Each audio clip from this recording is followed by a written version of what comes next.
ஒரு வழியாக 2020 முடிஞ்சிருச்சு. இந்த புது வருஷத்தை நம்ம எல்லாரும் ஃப்ரெஷ்ஷாக ஸ்டார்ட் பண்ணியிருக்கோம். நான் போன வீடியோவில் 2020 நல்லா பர்ஃபார்ம் பண்ண ஸ்டாக்ஸ்லாம் என்னென்னு தான் பார்த்தோம். அந்த வீடியோ பார்க்காதவங்க மேலே இருக்க இந்த பேனரை கிளிக் பண்ணுங்கள், இல்லை கீழே வீடியோ டிஸ்கிரிப்ஷனில் லிங்க் இருக்குது, போய் கண்டிப்பாக பாருங்கள். இந்த வீடியோவில் 2021 ஸ்டாக் மார்க்கெட் எப்படி இருக்க போகுதுன்னு நான் பார்க்க போகிறோம். ஒரு 4 முக்கியமான விஷயம் பார்க்க போகிறோம்.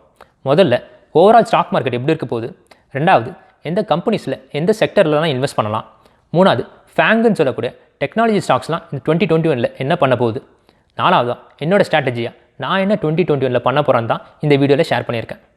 வீடியோ முழுசாக பாருங்கள், பிடிச்சிருந்தா லைக் பண்ணுங்கள், சப்ஸ்கிரைப் பண்ணாதவங்க சப்ஸ்கிரைப் பண்ணுங்கள், முடிஞ்சால் மற்றவங்களுக்கும் ஷேர் பண்ணுங்கள். என் பேர் கார்த்தி, வெல்கம் டு துட்டு மணி மணி.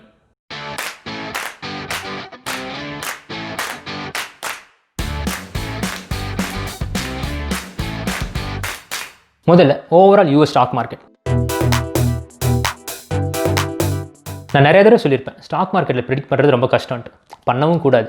ஆனால் ஸ்டாக் மார்க்கெட் சேஞ்ச் ஆகிறதுக்கு நிறைய எக்ஸ்டர்னல் ஃபேக்டர்ஸ்லாம் இருக்குது.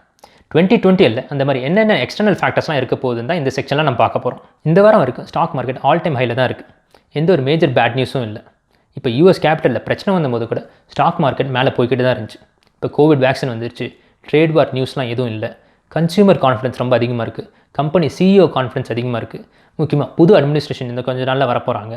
அப்புறம் ஃபெட்ரல் ரிசர்வ் அவங்களோட இன்ட்ரெஸ்ட் ரேட்டை 0% வச்சுருக்காங்க. இது ரொம்ப முக்கியமான ஃபேக்டர். ஃபெட்ரல் ரிசர்வ் அவங்களோட இன்ட்ரெஸ்ட் ரேட்டை 0% வச்சுட்டு இருக்கும்போதெல்லாம் நிறைய பேருக்கு சேவிங்ஸ் அக்கௌண்ட்லேயோ இல்லை பாண்ட் மார்க்கெட்லேயோ அவ்வளோவா ப்ராஃபிட் கிடைக்க போகிறதில்ல.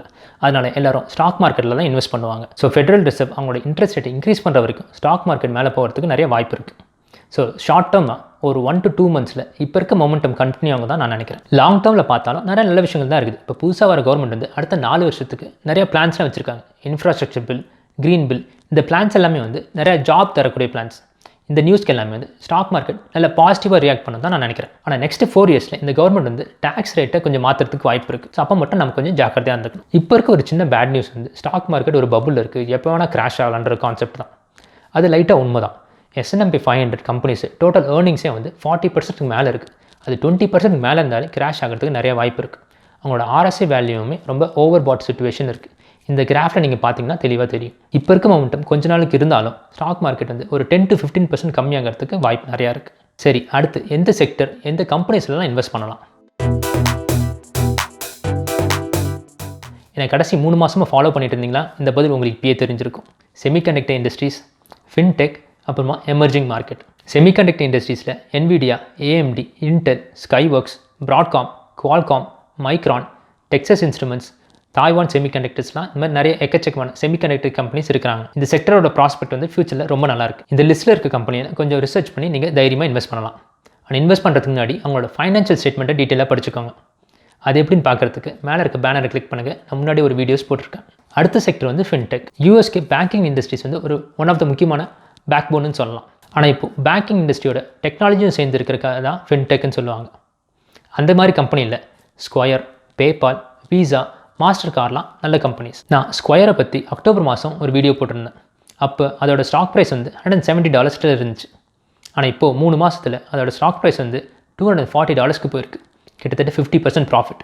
ஹோப்ஃபுல்லி இந்த வீடியோ பார்த்தவங்க சில பேர் ஸ்கொயரில் இன்வெஸ்ட் பண்ணியிருந்தீங்கன்னா நல்ல ப்ராஃபிட் பார்த்துருப்பீங்க. இப்போது நீங்கள் ஸ்கொயர்லையோ பேபால்லையோ இன்வெஸ்ட் பண்ணியிருந்தீங்கன்னா பிட்காயினை வாட்ச் பண்ணுங்கள்.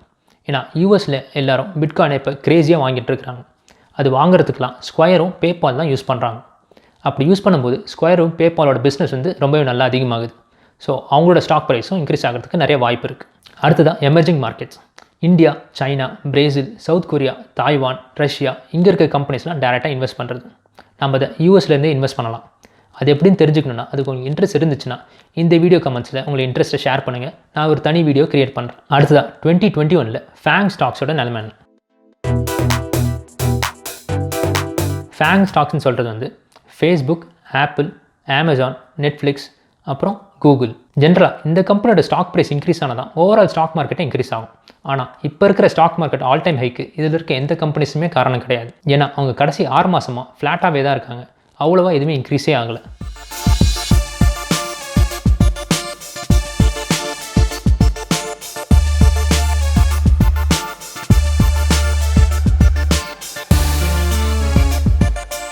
இதில் சில கம்பெனிஸ்க்குலாம் 2021 கொஞ்சம் கஷ்டமான இயர் தான் இருக்க போகுது. ஃபேஸ்புக், அமேசான், கூகுள் இவங்க மேலாம் ஆன்டி ட்ரஸ்ட் கேசஸ்லாம் இருக்குது. அதாவது அவங்கக்கிட்ட நிறைய கண்ட்ரோல் இருக்குது. அதனால் அவங்க ஸ்பிட் பண்ணுன்ட்டு நிறைய பேர் சொல்லிட்டு இருக்காங்க. எக்ஸாம்பிளுக்கு ஃபேஸ்புக் வந்து வாட்ஸ்ஆப்பையும் இன்ஸ்டாகிராம்லையும் மற்றவங்களுக்கு செல் பண்ணிட்டு சொல்கிறாங்க. அமேசானும் அவங்களோட அமேசான் வெப் சர்வீசஸ் சொல்யூஷனை மற்றவங்களுக்கு செல் பண்ணுன்ட்டு நிறைய பேர் சொல்லிட்டு இருக்காங்க. இது எவ்வளோக்கு எவ்வளோ நடக்கும்னு தெரியல.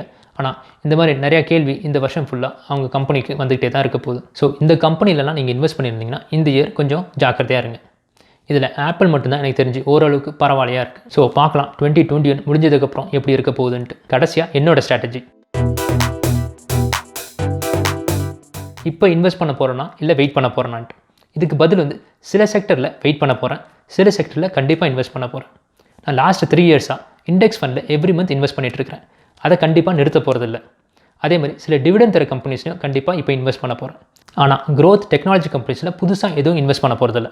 ஏற்கனவே இருக்க ப்ராஃபிட் க்ரோ ஆகட்டும்னு விட போகிறேன். ஆனால் மார்க்கெட் ஒரு 10 to 15% கரெக்ஷன் ஆனதுக்கப்புறம் கண்டிப்பாக க்ரோத் ஸ்டாக்ஸுக்கு இன்வெஸ்ட் பண்ண போகிறேன். நீங்களும் 2021க்கு ஒரு இன்வெஸ்ட்மெண்ட் பிளான் கிரியேட் பண்ணுங்கள். இந்த சேனல் ஃபாலோ பண்ணுற எல்லாருக்கும் உங்களோட இன்வெஸ்ட்மெண்ட் பேலன்ஸ் இந்த வருஷம் இன்க்ரீஸ் ஆகணும்னு நான் விஷ் பண்ணுறேன். ஹோப்ஃபுல்லி இந்த வீடியோ பிடிச்சிருக்குன்னு நினைக்கிறேன். பிடிச்சிருந்தா லைக் பண்ணுங்கள், சப்ஸ்கிரைப் பண்ணாதவங்க சப்ஸ்கிரைப் பண்ணுங்கள், முடிஞ்சால் மற்றவங்களுக்கும் ஷேர் பண்ணுங்கள். Until I see you next time, be safe, keep smiling. Thank you.